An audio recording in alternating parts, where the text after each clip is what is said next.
There are emerging markets in Asia, Latin America, but also in Russia and Middle East.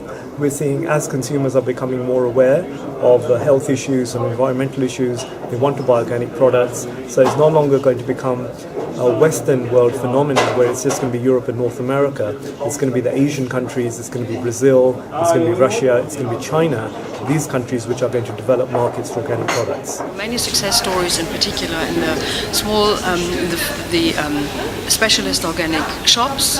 There is optimism, there's growth, they are doing very well, and they are the ones who are actively working with their customers and telling the story of the organic products together with trying to sell them. The U.S. market returned to double-digit growth in 2011, about 10%, reaching almost $32 billion in U.S. dollars. And one of the most exciting developments for the U.S. market right now is the equivalence arrangement that was signed between the European Union and the United States yesterday that should really open up trade between two largest consumer markets for organic products. So we're excited about that. Our point of view in IFOAM, what we're very active at the moment, is the whole issue of food security and poverty. We have about 1 billion people in the world who are undernourished. And when we look at who these people are, I think one of the surprising things is that 80% of them live in rural areas and 50% of them are actually smallholder farmers. 70% of our world's food supply comes from smallholder production, 50% from, once again, from smallholder farms. It's only 30% that comes from the agribusiness chain. The new paradigm shift towards climate-smart agriculture.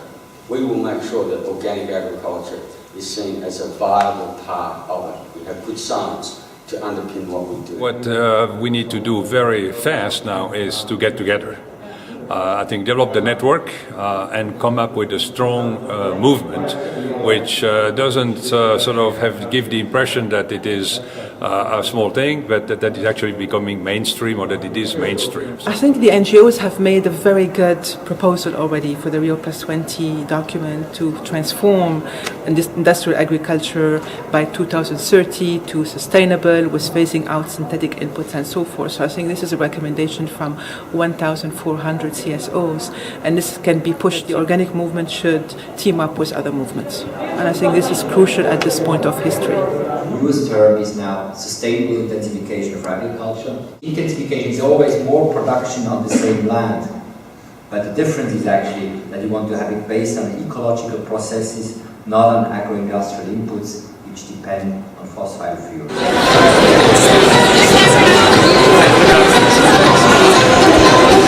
One of the biggest challenges and one of the greatest needs now is that we need to harmonize this. Certification bodies are actually crumbling under the sheer number of accreditations that they are forced to operate. It's a global world. Everybody is talking about global systems, but in fact we're stuck in national accreditation systems on the whole. So we really need a harmonized approach, perhaps an international approach, and IFOAM, I think, has a really big role to play in this. In pursuing and looking at the question of how do we reach equivalence, how do we recognize each other's standards and systems, the process by doing that is not clearly laid out. So countries up until now that have pursued equivalence have to basically create the system each time they do that between the two partners.